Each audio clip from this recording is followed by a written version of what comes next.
M. Boubacar Algassimou Diallo, journaliste, il a dit ceci: « Je regardais par les persiennes et apercevais les gendarmes habillés en t-shirt noir et en treillis. À partir de l'université, j'entendais des coups de feu. Je voyais des jeunes gens nus, nu-pieds, affolés, qui se sauvaient. Nous nous suivions jusqu'en bordure de mer. La marée était haute. Je voyais des gens en meute, près d'une vingtaine, habillés en t-shirt bleu ciel, couleur Chelsea, armés de gourdins et de tiges pointues, qui arrivaient. J'avais eu la vie sauve grâce à un coiffeur qui me tirait, me faisait asseoir et se mettait à me coiffer malgré que je l'étais déjà. Et il disait aux assaillants que je m'y trouvais depuis longtemps et que je n'étais pas manifestant. Ces assaillants continuaient vers la plage. Monsieur Mohamed Cherif Bari, mécanicien, domicilié à Ansoumania, Monsieur le Président, honorables assesseurs, disait le 28 septembre 2009, je me trouvais dans mon garage, si équipé, en train de travailler avec mes enfants. Aux environs de 14 heures, un de mes enfants, du nom de Kerno Mamoudou Bari, âgé de 16 à 17 ans, se rendait chez moi pour chercher notre manger. Sur le chemin du retour, alors qu'il était dans sa tenue de mécanicien, portant le bol de riz sur la tête, il recevait 8 balles dans la poitrine, tirées par les militaires qui se baladaient dans le quartier. Il en mourait aussitôt. Et lorsque j'arrivais sur les lieux, je constatais cette scène macabre. Je ramassais 2 étuis de balles. Jusqu'ici, il retient encore les numéros. Il dit 101 et 108. Et les bols vides qui contenaient notre repas. En notre arrivée à Komandaya, malgré que notre véhicule était estampillé aux couleurs et signes distinctifs de la Croix-Rouge, un militaire portant des gris-gris se détachait de son groupe pour tirer carrément sur le pneu qui se crevait. À notre arrivée à la morgue de Donka, je voyais ce que je ne souhaiterais plus revoir dans ma vie, car il y avait beaucoup de corps superposés. Le sang humain se déversait dans mes chaussures. Les militaires nous faisaient quitter. Un premier camion militaire arrivait dans lequel les militaires embarquaient des corps jusqu'au remplissage, en présence du ministre de la Santé qui détenait 2 téléphones. C'est lorsque le deuxième camion prenait position que je quittais les lieux dans un état de consternation totale pour rentrer à la maison en compagnie du blanc de la Croix-Rouge qui me consolait et me donnait des produits pharmaceutiques. Je continuais à faire des cauchemars, je n'arrivais pas à dormir. J'avais été cependant plus ou moins calmé lorsque mon voisin, dont je vais taire le nom, avait été enlevé avec sa femme pour être envoyé au camp Alpha Yaya Diallo, où ils avaient été torturés. Ils ne pouvaient ni parler, ni manger, ni se lever. Ce voisin me disait que ce qu'il avait subi avec sa femme, il ne pouvait le souhaiter à personne et qu'il allait mourir. Et effectivement, aujourd'hui, Monsieur le Président, tous les 2 sont morts.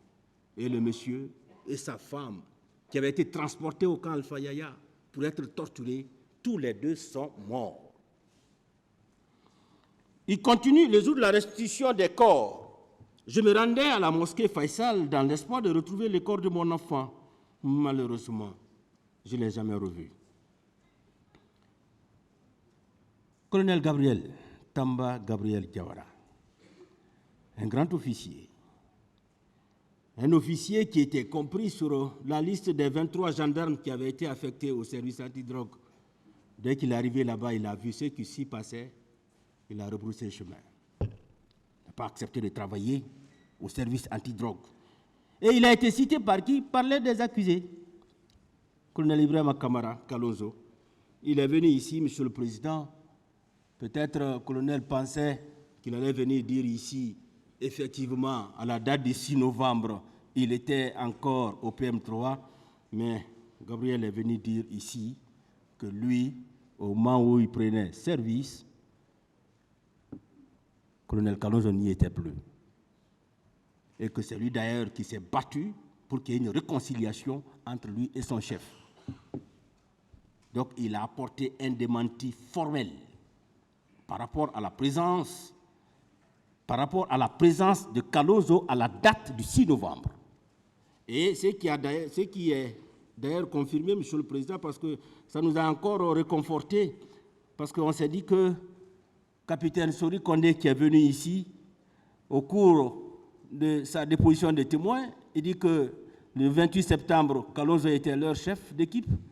Quand il est arrivé ici, peut-être il a compris la gravité de ses agissements, il s'est ravisé pour dire que non, je me suis trompé, alors que les déclarations qu'il a eu à tenir devant un magistrat instructeur, Monsieur le Président, ces déclarations-là, bien sûr, nous les avons crues.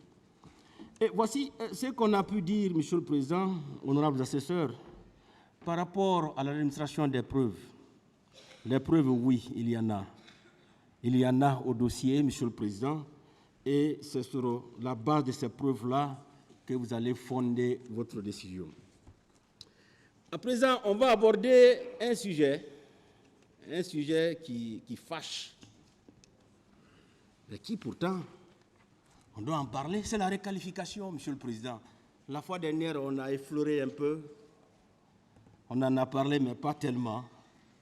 Aujourd'hui, Monsieur le Président, honorable assesseur, vous nous donnez l'occasion d'en parler de long en large.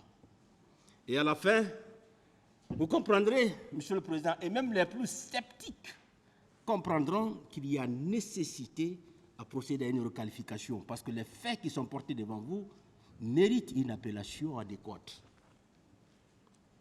Monsieur le Président, ces faits méritent d'être requalifiés en crime contre l'humanité et en responsabilité du supérieur hiérarchique. À la date donc du 4 mars 2024, on a soulevé la question ici. On vous a demandé, Monsieur le Président, de procéder à la requalification des faits qui sont poursuivis, de les requalifier en crime contre l'humanité et autres formes de responsabilité pénale contenues dans les dispositions des articles 194, 195 et suivants du Code pénal 7, 25, 27, 28, 29 et 30 du Statut de Rome, qui d'ailleurs a été ratifié par la Guinée depuis le 14 juillet 2003. Monsieur le Président, on vous a demandé de procéder à la requalification et vous avez décidé, après les différentes répliques, vous avez décidé de joindre cette question au fond pour qu'à travers une seule décision, vous puissiez justement trancher. Nos adversaires n'étaient pas contents. Ils ont exercé des recours au niveau de la Cour d'appel. Malheureusement, ils ont été déchus, comme pour dire qu'il faut qu'ils acceptent de revenir à la requalification. Monsieur le Président, quand on parle de crimes contre l'humanité, c'est une véritable plongée dans l'inhumanité. C'est une véritable plongée dans la décimation de l'espèce humaine.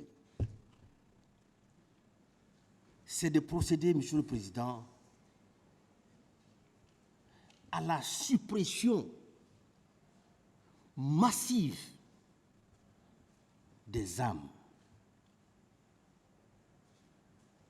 Monsieur le Président, les crimes contre l'humanité sont des infractions qui sont très, très, très graves.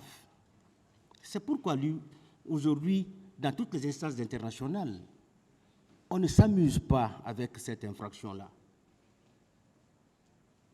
Et vous remarquerez que pour la première fois qu'on en parle, c'était lors du procès.